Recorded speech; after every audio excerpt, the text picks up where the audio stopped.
Vamos a seguir con esta serie de mensajes del libro de Ruth. Del libro de Ruth. En el capítulo 1, fue un capítulo donde vimos el desastre de Moab. Fue un capítulo de decisiones significativas y responsables, cada uno de los cuales trajo consecuencias de las decisiones que tomaron los personajes. Cada una de las decisiones de estos personajes trajo consecuencias para la familia. Y creo que no solamente trajo consecuencias para la familia de Noemí, sino trajo para la familia claramente de Israel, y también trajo consecuencias para la historia de la salvación, en cuya trascendencia se ve en el desarrollo y en el desenlace de esta historia. Y sin embargo, es un capítulo igualmente lleno de la soberanía de Dios, y esto no solo en sus grandes visitaciones naturales y sociales, sino también en medio de las decisiones y acciones y consecuencias aparentemente de origen solamente humano en esta familia. Y es por eso por lo que Noemí constante y correctamente atribuye su suerte a la mano de Dios. El hombre, hermano, cosecha lo que ha sembrado. Dios cumple sus propósitos, hermano. Si usted cosecha aguacate, si usted siembra aguacate, va a cosechar aguacate. Y por eso lo que vimos en el capítulo 1, lo que el hombre cosechó, sembró, eso cosechó. El capítulo 1 se centra en una decisión humana, la de Ruth, de identificarse con Noemí y su Dios. Y sin embargo, más allá de la decisión humana, el Señor se revela como todopoderoso en todo poder y providencia. El capítulo 1 ha acabado en un ambiente de amargura y desesperación. Pero ahora el autor nos sorprende con un rayo de esperanza. La restauración de Noemí está a punto de comenzar. Entra en el escenario un pariente. Y vamos a ver el capítulo 2. En esta entrada del nuevo personaje que habla este capítulo. Una de las características del arte literario de nuestro libro es la retención, hermanos, de ciertos datos hasta el momento más crítico. Ustedes van a ver que el escritor toca algunos puntos de este pariente, pero él no menciona algunos detalles, sino hasta el último momento. Por ejemplo, él menciona que este pariente, en el versículo 1 del capítulo 2, es familia de Elimelech. Pero no es hasta el capítulo 20 que él dice que puede ser redentor de Noemí y de Ruth. Entonces el escritor va dejando algunas incógnitas en medio de la escritura, en medio de lo que escribe. Pero esto era parte de la forma como se escribían los libros en esos tiempos. El autor maneja el factor sorpresa, pues con la presentación inesperada de un nuevo personaje, el héroe de la historia, de la misma manera, no dirá nada del otro pariente de Noemí hasta el capítulo 3, versículo 12. Ni de las tierras de Elimelech, el capítulo 4, versículo 3. En todos estos casos consigue aumentar la tensión dramática. Y esto es lo que vamos a ver en el transcurso que vamos viendo este hermoso libro de Ruth. Y vamos a ir viendo versículo por versículo, y hoy vamos a ver todo el capítulo 2, los 23 versículos de este libro, de este capítulo, los 23 versículos. Y dice el versículo, dice: tenía Noemí un pariente de su marido. Esto es lo que dice. Tenía Noemí un pariente de su marido. La palabra que emplea para pariente, sin embargo, no indica más que un parentesco. Cualquiera puede ser algo cercano o algo lejano. Cuando usted habla de pariente, puede ser un primo tercero, cuarto, puede ser tío abuelo, puede ser muy lejano, pero puede ser algo cercano. Así que el escritor no menciona cuán cercano es el pariente este. Así que para este pariente que se llama Boaz, no implica ninguna obligación familiar en él hacia Noemí y hacia Ruth. Así que el autor dejará otro momento crítico hasta el versículo 20 del capítulo 2, la información que además de pariente, Boaz es un pariente cercano y potencial redentor de la familia. Igualmente, guarda el secreto en el versículo número 3, solo que era de la familia de Elimelech. Nosotros estamos viendo que él es un pariente, hermano, que puede ser un redentor. Lo estamos viendo porque contamos con la palabra. Pero imagínense las novelas de la televisión. Cuando ustedes terminan un capítulo que queda en un suspenso, y ustedes no saben qué sigue. Y pasamos todo el día pensando, oye, pero ¿cuándo llega la novela para ver qué pasa? Imagínense en este suspenso, nosotros en este momento pensando, ¿y este nuevo pariente de Noemí quién es? Esto es lo que quería exponernos el escritor. Están preocupados pensando quién era este hombre. Así de ahí nosotros estamos pensando, ¿quién es este hombre que aparece ahora en el capítulo 2? ¿Quién es este hombre que ha aparecido? Dice el versículo 1 nuevamente: hombre, dice, rico de la familia de Elimelech. Algo importante aquí. Así que si él era rico de la familia de Elimelech, ¿qué quiere decir?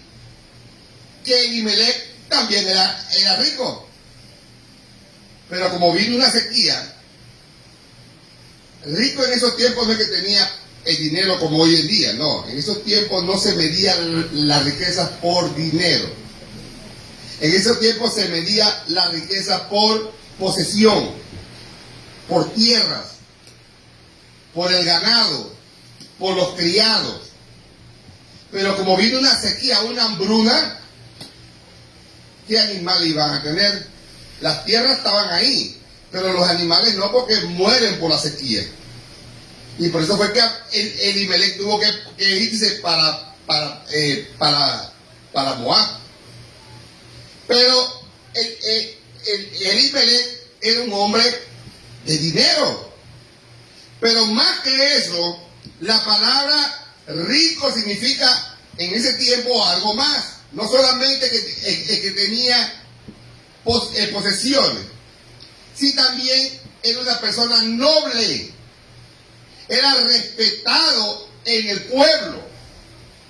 No sé cuánto han ido al interior cuando ven a Don Pancho. Ese es Don Pancho.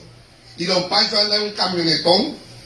¿Ustedes lo han visto a Don Pancho en un pueblo por el interior? Cuando pasa un camionetón y dice, ¿quién es? Ese es Don Pancho. Porque anda en un camionetón. En una camioneta grande.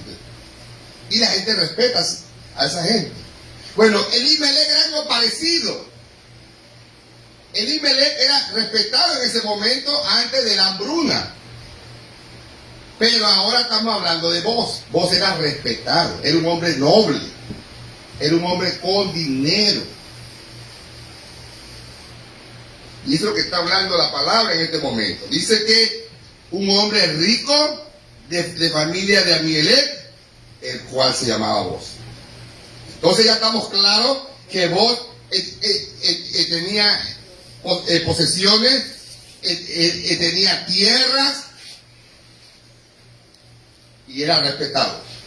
Era un hombre noble, era un hombre justo, igual que Job. ¿Ustedes se acuerdan de Job? Boz era un hombre justo y era un hombre respetado en el lugar.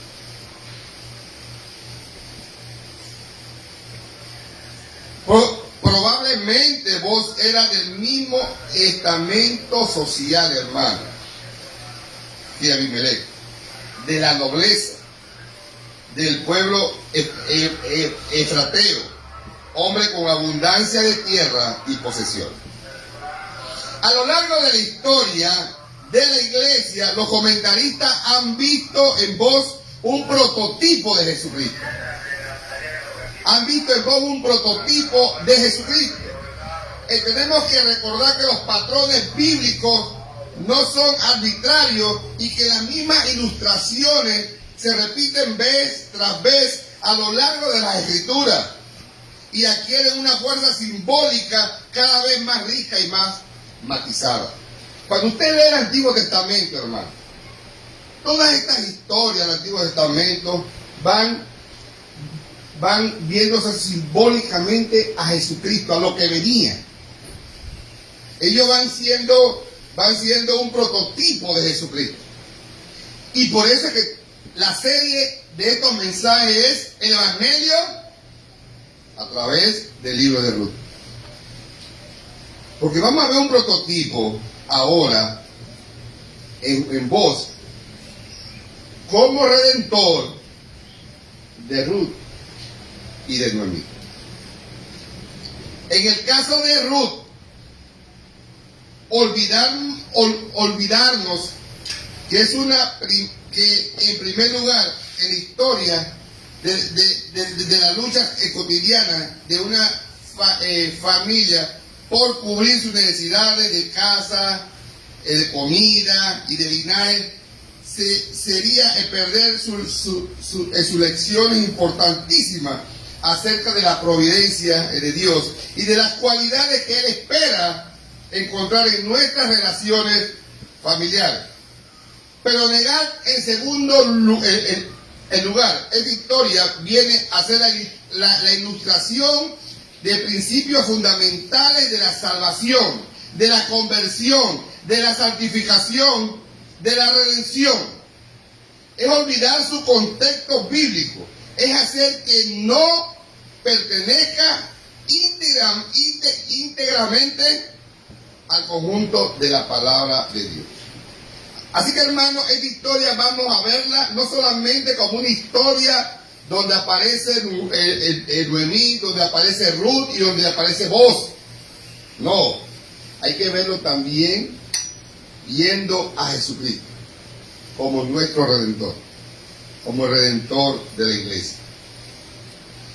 En el versículo 2 dice, y Ruth la Moabita dijo a Noemí, te ruego que me dejes ir al campo y recogeré espiga en pos de aquel a cuyos ojos hallaré gracia. Y ella le respondió, ve, hija mía. Aquí hay algo muy importante, hermano, que quizás lo leemos y no lo entendemos.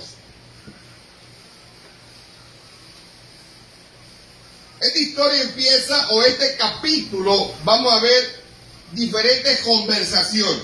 Una va a ser Ruth con Noemí. Después viene una conversación de Boaz con el capataz. Después vamos a ver otra conversación de Boaz con Ruth y nuevamente Boaz con Ruth. Y por último vamos a terminar con una conversación de Ruth con Noemí. Pero en este capítulo 2 empezamos con la conversación de Ruth con Noemí. Y sucede algo muy importante. Ruth la Noemita dice a Noemí, miren esto, te ruego que me dejes ir al campo. Esta frase es muy importante. Te ruego que me dejes ir al campo. ¿Por qué es tan importante? Quiero decir algo importante, hermano. Tal era la pobreza de las dos mujeres que deben de reconocer públicamente su estado e incluirse entre los necesitados del pueblo. Para Noemí esto era muy difícil. Noemí pertenecía a la nobleza, hermano. Hace 10 años, Noemí comía, me imagino, un pollo asado, ensalada de papa. Usted se puede imaginar una comida que a ustedes les gusta. Imagínense la mejor comida que les gusta a ustedes. Esa era Noemí hace 10 años. Pero ahora que regresa de los campos de Moab, Noemí no tiene nada que comer. Y ahora llega, hermano, a Belén con una extranjera moabita. Quiero recordarle algo. En el capítulo 1, Noemí le dice a Ruth y a Orfa, regresen para su casa, para sus dioses. ¿Por qué ella dice eso?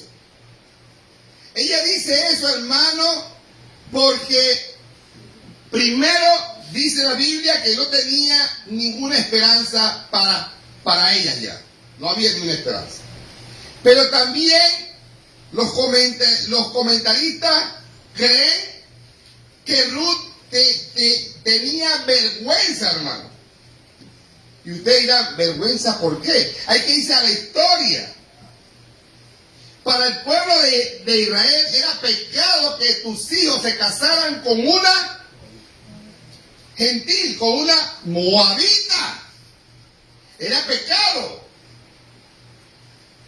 Y si Ruth regresaba a Belén con una moabita al lado, eso era una vergüenza, hermano. Eso era una vergüenza. Y Ruth nunca se le despegó a Noemí.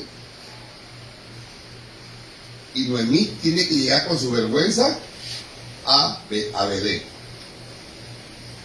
Y más eso, sin ni un real en su bolsillo. Entonces, ella tiene que reconocer en el versículo 2 que no tiene nada. No tiene nada que comer. Me he enfatizado en el versículo 1, 2 y 3, hermano, porque es para que puedan entender la situación de Noemí. Hermano, Noemí no tenía nada. Yo creo que aquí nadie no ha llegado a tener nada en su casa. Todos tenemos algo. Aunque sea arroz blanco. Pero tenemos algo. Pero Ruth no tenía ni arroz blanco. Nada. Y Ruth le dice a Noemí, te suplico, te ruego que me dejes ir a espigar. El único trabajo que podía hacer Ruth era ir a espigar.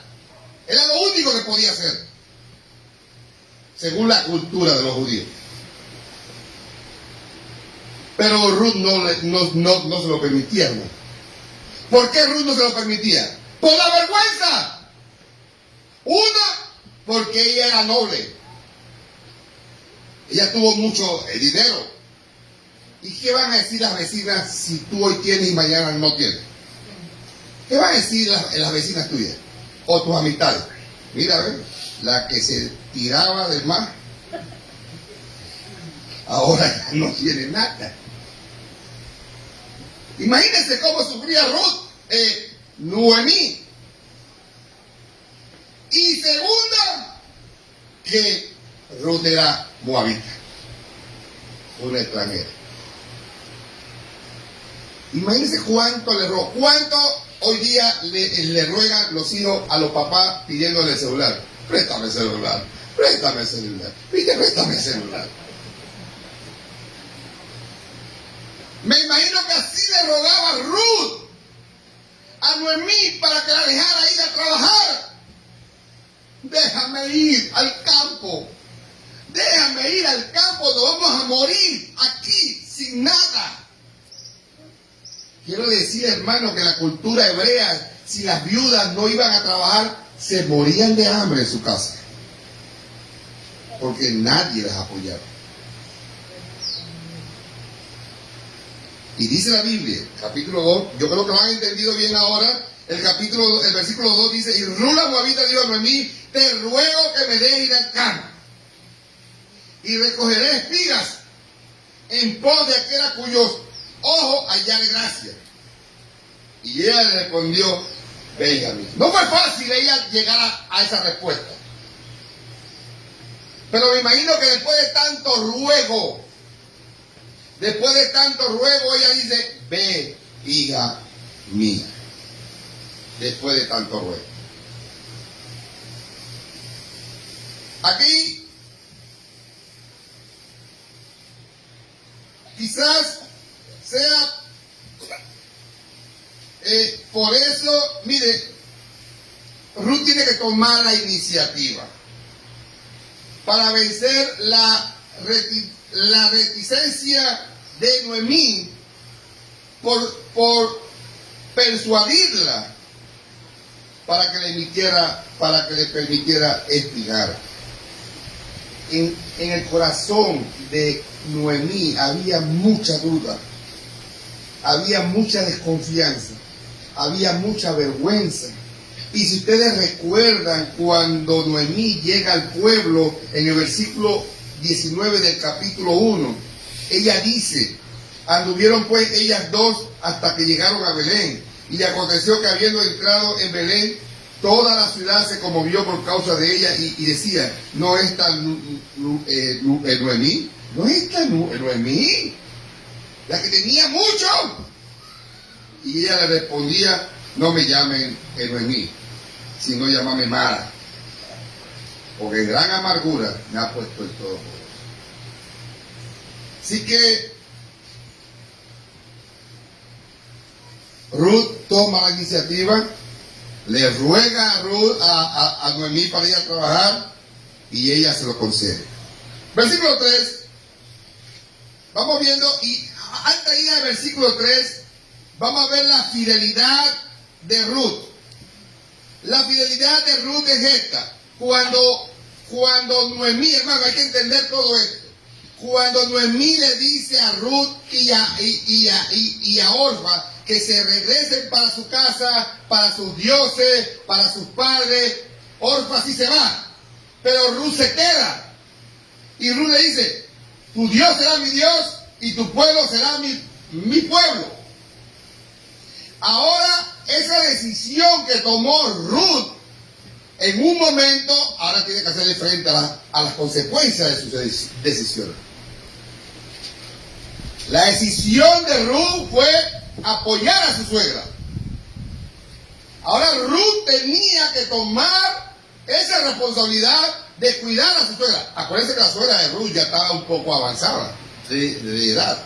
Ahora ella tenía que, como una hija, ir a cuidar a su suegra, ir a ver qué conseguía para comer. Entonces ella toma esa decisión, se puede decir como una hija, para cuidar a su suegra. Ella es responsable por su decisión. ¿Y qué quiere decirnos esto, hermano? Esta iglesia, la iglesia del Maná, cada uno de nosotros, hermano, toma responsabilidad de sus decisiones. Nosotros tomamos decisiones todos los días, hermano. Solo con venir a este lugar estamos tomando una responsabilidad o una decisión.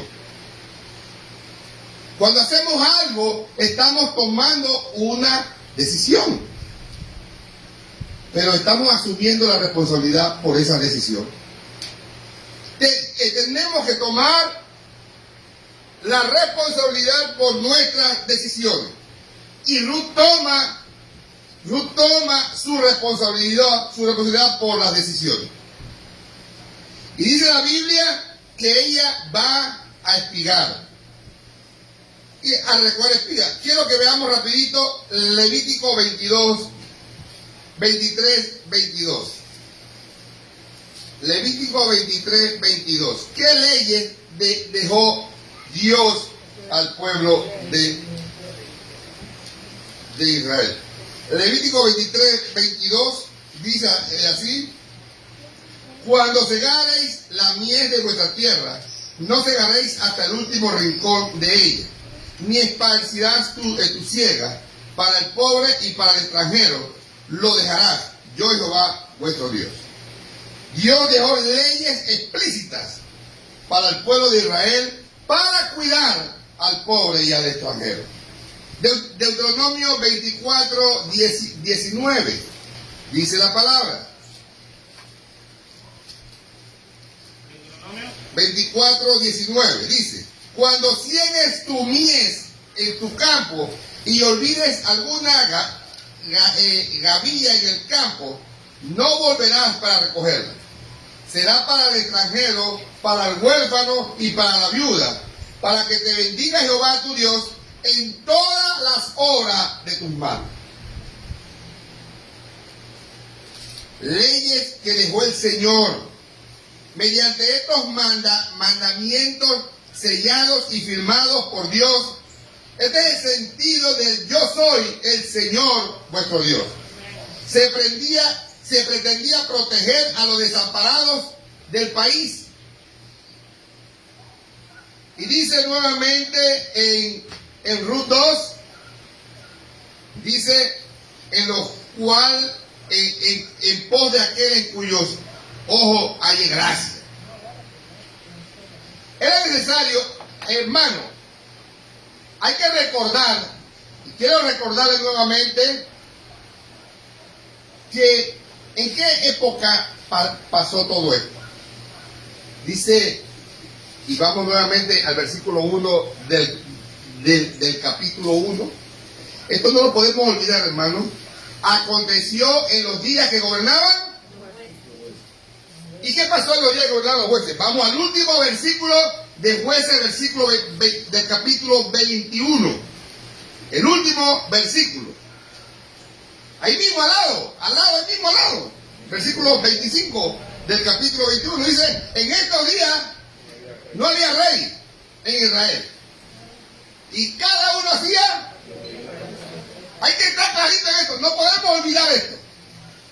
Todo esto sucedió en tiempo de los jueces, y cada quien hacía, le daba la gana. Pero encima de todo esto habían hombres nobles como vos, que aunque la gente no respetaba a Dios, él sí lo respetaba. Y habían otros, no solamente vos, pero vos eres un hombre noble y temeroso de Dios. Y por eso él hacía cumplir las leyes de Dios, que Dios había dejado firmadas para cuidar a los desamparados. ¿Estamos claros ahí, hermano? Amén. Porque es importante entender esto. Es importante entenderlo.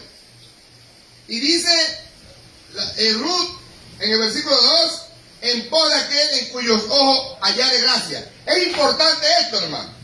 Ella va a salir a los campos. Una mujer sola. Según el escritor, ella no era una mujer fea. Era una mujer guapa. Una mujer joven. Ella quedó viuda joven. Va a los campos.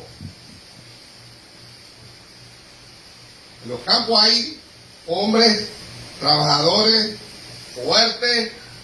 Hermano, puede suceder cualquier cosa. Entonces ella dice, ojalá que haya alguien que tenga gracia en mí. Ella le pide, porque ella confía en Dios. Acuérdense que ella depositó su confianza en el Dios de Israel, en el capítulo 1. Y ella dice, que haya gracia en alguien, en esos campos. Hay que entender también bien claro cómo eran los campos de esos tiempos. Hoy día, cuando usted va por ejemplo, en Calobre, que todos han ido allá, usted ve los potreros, son grandísimos. Pero los potreros están divididos, ¿por qué? Por cerca. Y ustedes saben que un límite de un dueño termina en una cerca. Y después de esa cerca sigue el otro dueño. En los tiempos de Ruth no existían las cercas. No existían los muros. ¿Cómo ellos dividían los siembros? Ellos podían filas de piedra. Pero cuando las cosechas crecían, esas piedras no se veían. Pero ahí estaban las piedras que dividían, piedras o a veces palos, o ponían. Entonces, ¿quiénes conocían eso? Los capataces y los que trabajaban para los amos. Pero las mujeres de las gavillas y los hombres de gavillas no conocían eso. Y vamos a ver más adelante qué sucedió para que ya vayan entendiendo bien este mensaje. Versículo 3 dice, fue pues y llegando espigó en el campo en pos de ¿quién? ¿Están entendiendo ahora? Ruth iba atrás de los segadores porque si no se metía en otro campo. Ruth iba atrás de los segadores porque si no se metía en otro campo. En el campo que le permitieron entrar. Imagínense un campo inmenso donde hay varios capataces de varios dueños, pero tú tienes que seguir el que te permitió, no a los otros.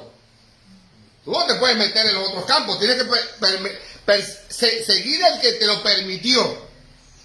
Y es lo que está diciendo ahí. Y aconteció que aquella parte del campo era de vos. ¡Qué casualidad!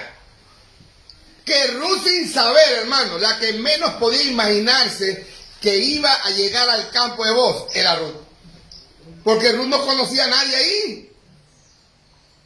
Y Ruth llega al campo de Boz. ¿Es casualidad? No. Es la providencia de Dios. Dios siempre tiene el control. Amén. No sé por qué hay personas que dicen, Señor, toma el control. Él nunca ha perdido el control, hermano. Se puede caer el mundo. Se puede hundir un país entero en las profundidades de la tierra. Pero Dios no ha perdido el control.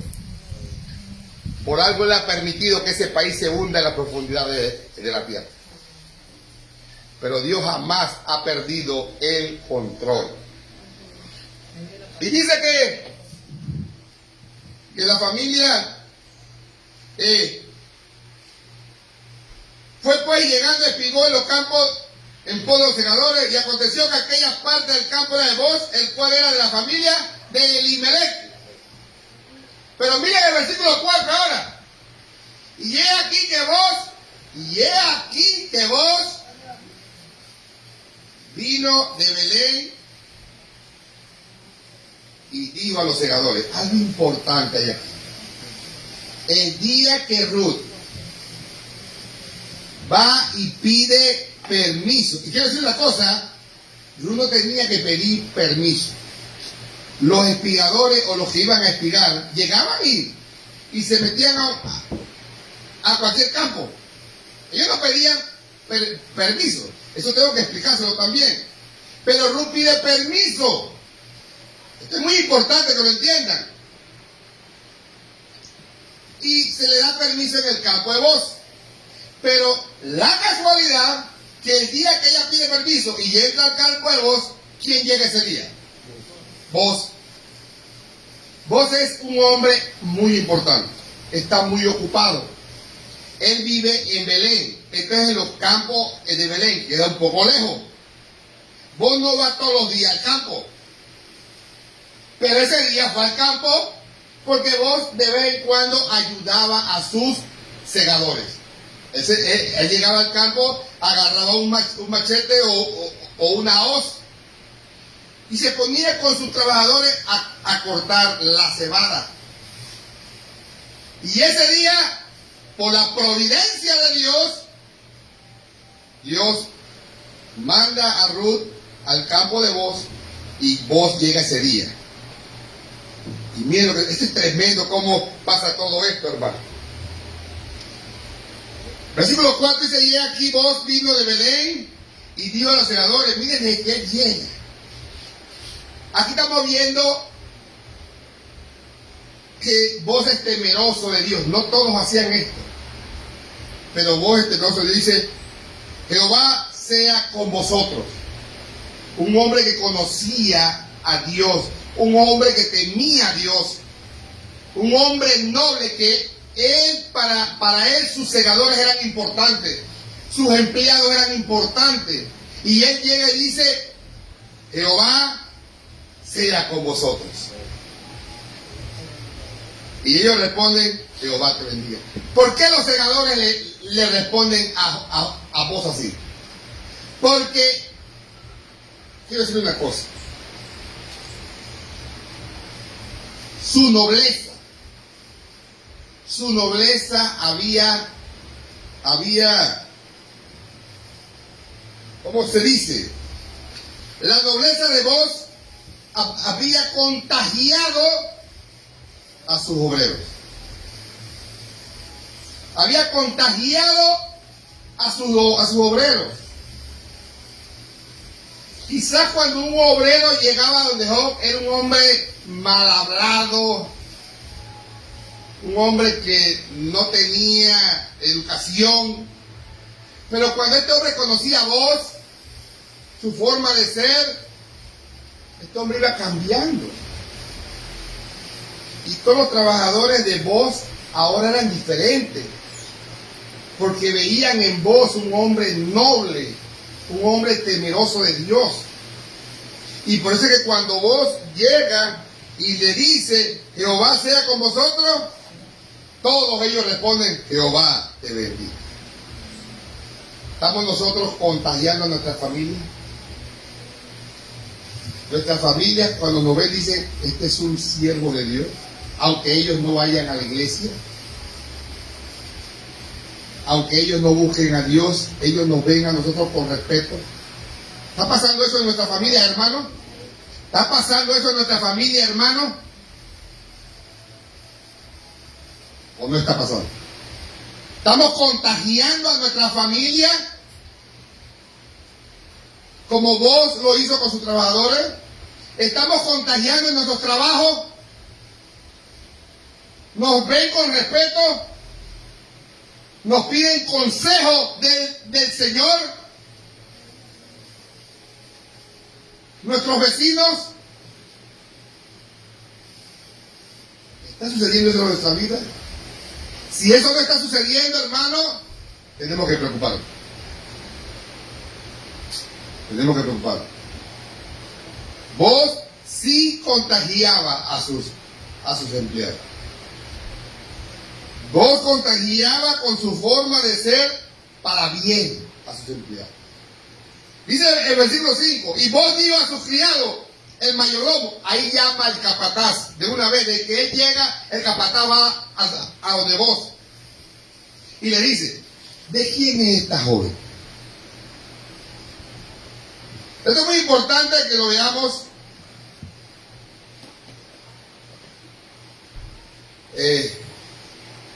Desde que vos llega, hermano, vos pone la mirada en Ruth. Pero quiero decirle algo, hermano, y nos tenemos que hacer una pregunta aquí. Nos tenemos que preguntar, ¿fue por curiosidad? ¿Porque él desconocía a Ruth? Esa es la primera pregunta. La segunda, puede ser porque Ruth era una muchacha muy atractiva. Y la número 3, o porque verdaderamente se preocupaba por los pobres. Viendo el contexto del texto, es porque verdaderamente se preocupaba por los pobres. Y quiero decirle qué pasa, qué sucedió.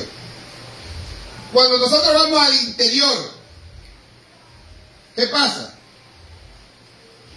Si yo voy al interior vestido de esta forma y llego al campo donde están cosechando maíz, la gente se va a dar cuenta que yo no pertenezco a ese lugar. ¿Por qué se van a dar cuenta? Por la manera de vestir. ¿Ahora están entendiendo? Ruth estaba vestida como ¿quién? Como moabita. Los demás estaban vestidos como judíos. Y cuando vos llegas, ¿y esta muchacha quién es? Se dio de cuenta que era extranjera y había que ayudarla más que los otros, porque no conocía las leyes del lugar, no conocía a nadie en el lugar. No fue por atracción, fue por, hermano, él lo hizo por una verdadera preocupación a los pobres. Por generosidad lo hizo. Versículo 6, y el criado mayordomo de los segadores respondió y dijo, es la joven moabita que volvió con Noemí de los campos de Moab. Y ha dicho, te ruego que me dejes recoger y juntar tras los segadores entre las gavillas, entre las gavillas. Miren lo que pasa aquí. El mayordomo le dice a vos que es la joven moabita. ¿Por qué le dice? Es la joven moabita que volvió con Noemí de los campos de Moab. 2 veces repite lo mismo. Le voy a decir por qué. Porque aquí sucede algo importante. Vamos a ver Génesis 12.1. ¿Qué sucede en Génesis 12.1? Vamos a ver si lo recuerdan. Génesis 12.1 dice la palabra. Miren lo que dice la palabra.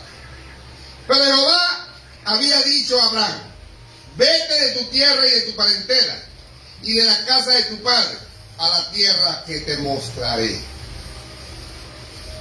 Estos hombres, como vos, conocían el Antiguo Testamento, conocían toda la palabra. Y lo que Ruth hizo con Noemí fue parecido a lo que Abraham hizo cuando Dios le dijo, vete de tu tierra y de tu parentela. Eso impactó a vos, que Ruth había dejado su familia, su tierra, por ir a encargarse de una viuda que no tenía esperanza. Eso impactó a vos. Pero ¿qué más lo impactó? Versículo 7. Y ha dicho, te ruego que me dejes recoger y juntar con los...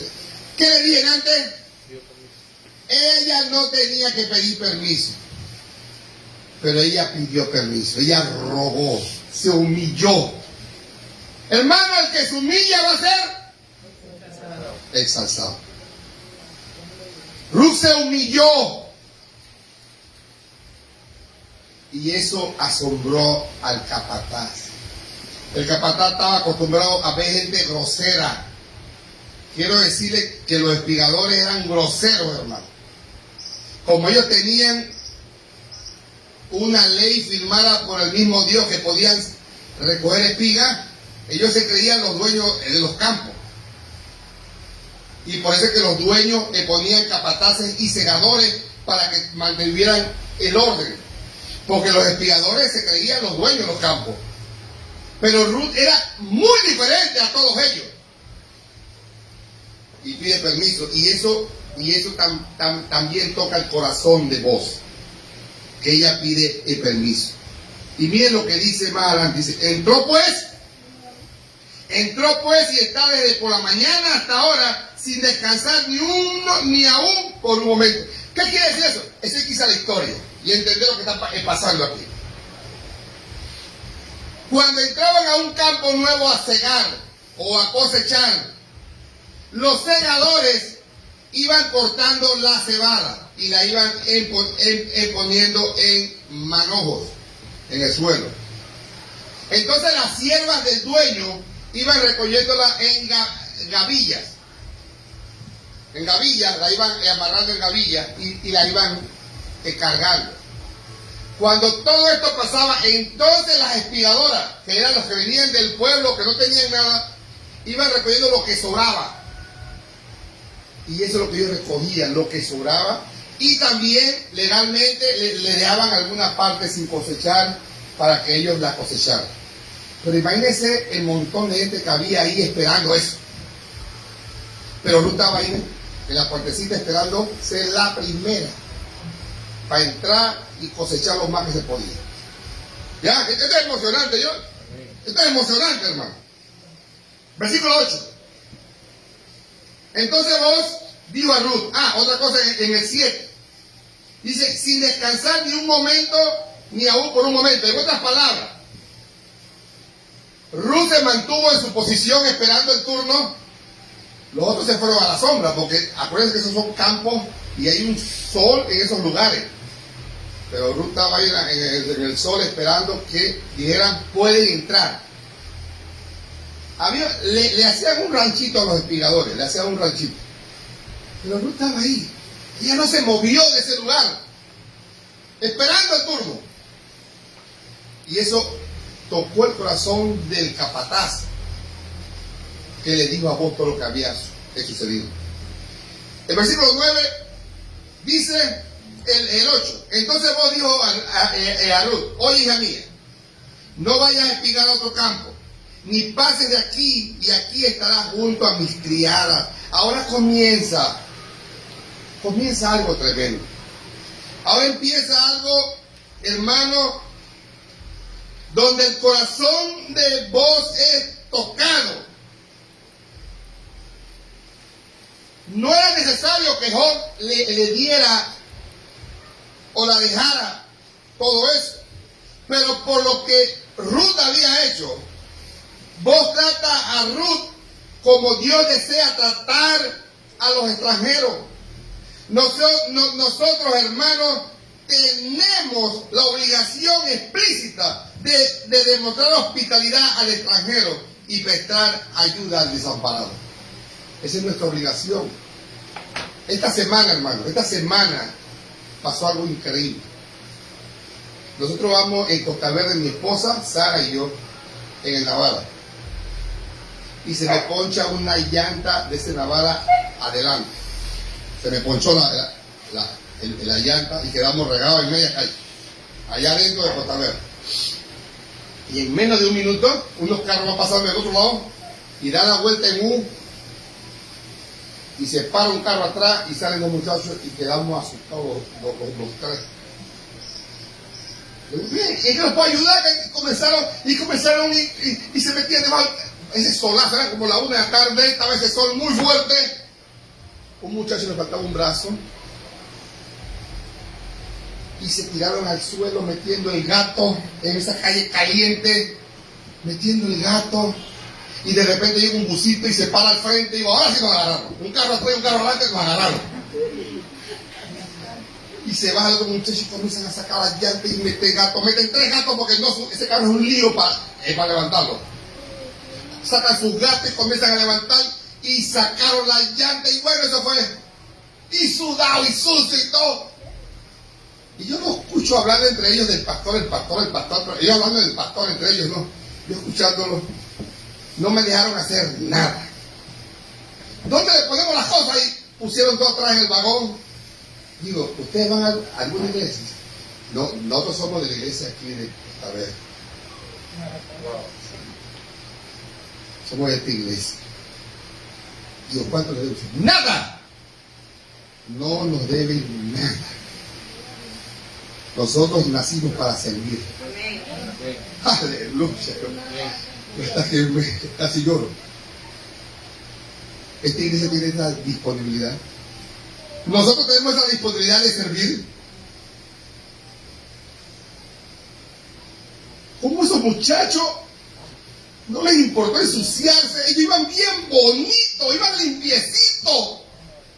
Y se tiraron y se ensuciaron. Porque tenían que servir. A ellos no les importa quién es, ellos sirven. ¿No tenemos esa disponibilidad, hermanos, de hermanar la esperanza? Hermano, es lo que está diciendo aquí, es la palabra. ¿Cómo es? Vos tenías que servir a una extranjera que no conocía, a una extranjera que necesitaba ayuda en el momento ese. Él tenía que servir. Él tenía que servir.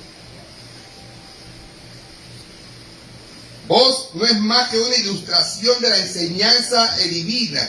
Su ejemplo nos resulta extraordinario, solo porque muy pocos han sabido vivir según lo que está escrito en la Biblia.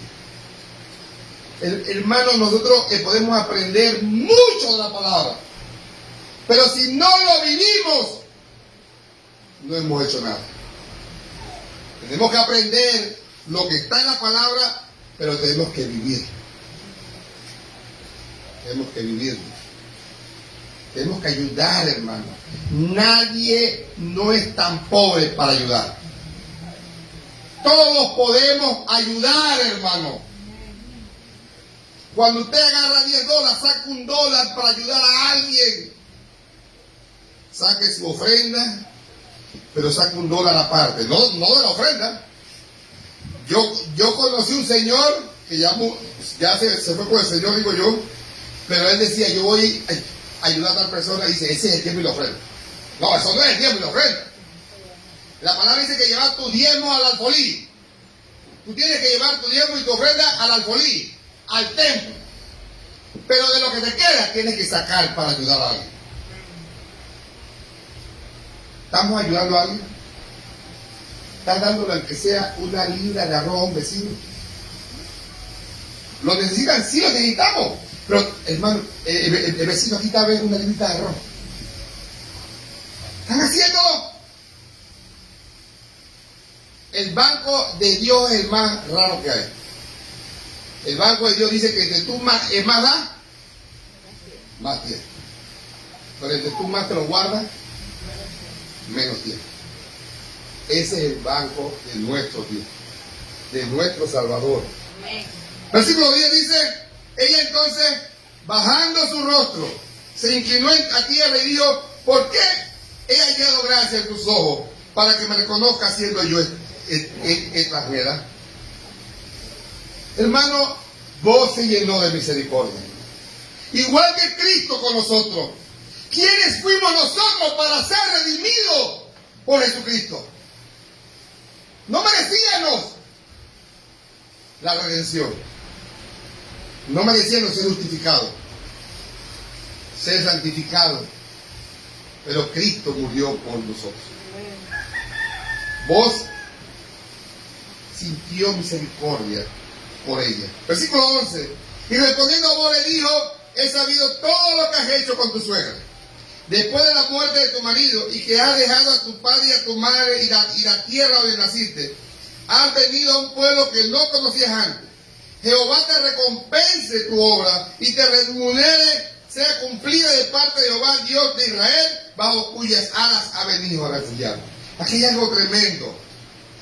ahora vos le está diciendo, he sabido todo lo que tú has hecho. Miren, cuando vos llegó, no la conocía. No sabía quién era. Pero sí había escuchado de Ruth. Pero no sabía que la que estaba ahí era Ruth.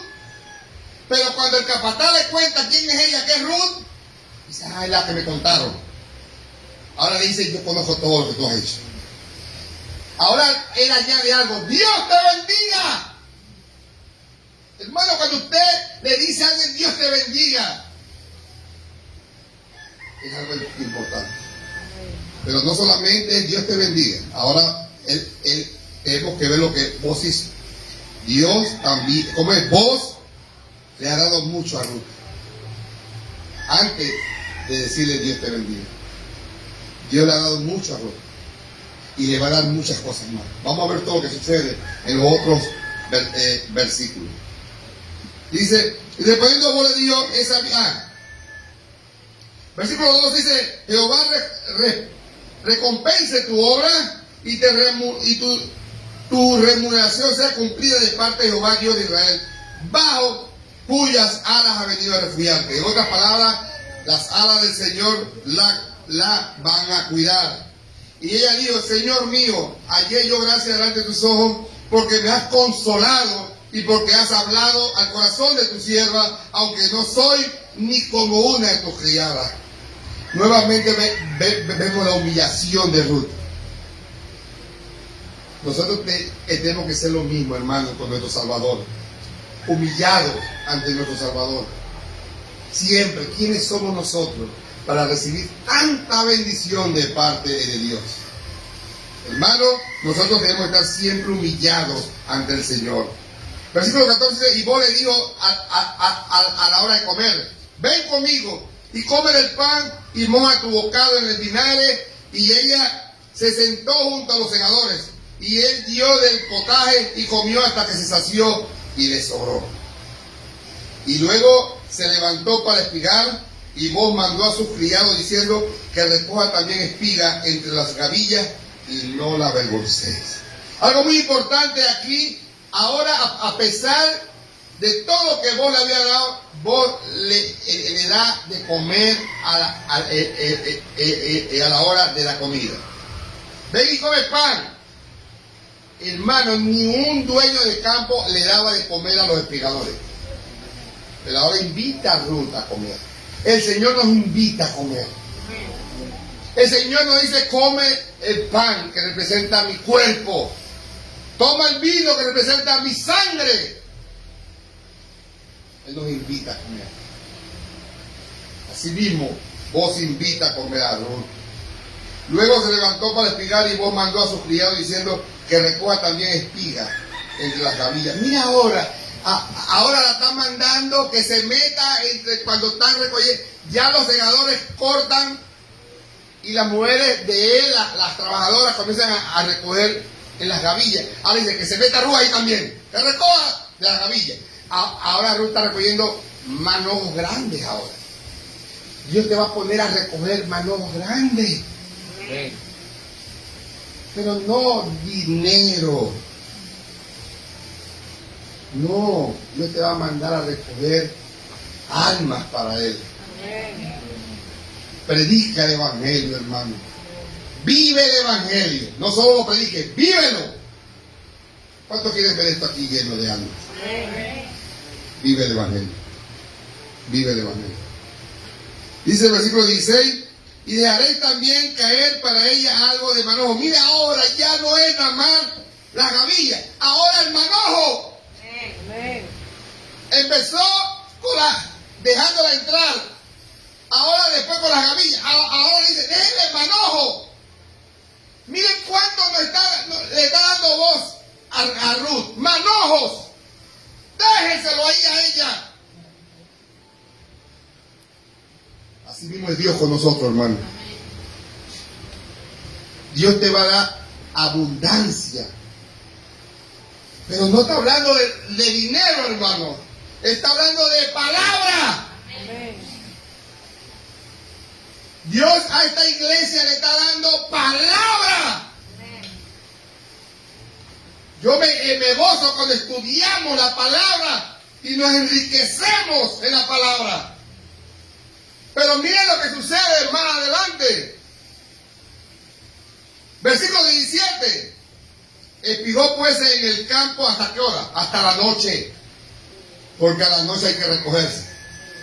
Mi mamá siempre dice, hijo, la noche es para ir a dormir. Los que andan en la noche son la gente mala. En la noche es para irse a recoger. Y aquí dice la palabra, dice, espigó pues en el campo hasta la noche. Y desgranó lo que había recogido y fue como una efa de cebada. ¿Ustedes quieren una efa de cebada? Todos quedaron así, que es una efa de cebada. Ustedes ven esos tanques de 5 galones, esos tanques de plástico de 5 galones, es aproximadamente una efa de cebada. Desgranado el grano, porque ya vos le dejó los manojos. Y ella se puso a desgranar los manojos y comenzó a llenar el tanque. Imagínense esto. Imagínense los tanques de esos 5 galones. Todos los que fueron a recoger en gavillas y llevaron un tanque. Pero todos se fueron para su casa así, nada más con el plan del tanque. Recogieron en todo el día. El plancito nada más llevaban como así, nada más el tanque. Pero Ruth llevaba rebosado el tanque. Así se fue Ruth. Ya no le cabía un granito más porque se le derramaba. Yo creo que hasta en los bolsillos yo llevaba un poquito de grano. Así va Ruth. Miren esto. Aquí viene la cosa. Versículo 18 dice, y tomó y se fue a la ciudad, y su suegra vio lo que había recogido. Miren, la suegra vio, miren esto. Acuérdense que la suegra, Noemí, si era judía y entendía todo. Sacó también luego lo que había sobrado después de haber quedado saciada, después que comió. Y le dijo, todo lo que quede en la mesa, llévatelo para tu casa. Y se lo dio. Y dijo a su suegra, hey, no sé cuántos ven esto. Imagínense, hermana, que su hija llegue mañana a su casa después de trabajar con $500. Y aquí está, ¿ven? Lo que me gané. Uy, ¿esto qué es? Así estaba la suegra. La suegra cambió. Miren esto, cuando Noemí llegó a Belén, ¿cómo vio a Dios? Como el Todopoderoso que la castigaba. Ya ven, hermana, vengo a amargar. Pero ahora que vea a Noemí con esa efa, ¿qué dice? Miren, vamos a ver más adelante. Dice, ¿dónde has espigado hoy? ¿Y de dónde has trabajado? Bendito sea el que te ha reconocido. Y contó ella a su suegra con quien había trabajado y dijo, el nombre del varón con quien hoy he trabajado es vos. Y dijo Noemí a su suegra, ¿sea qué? Sea el bendito. ¿Quién?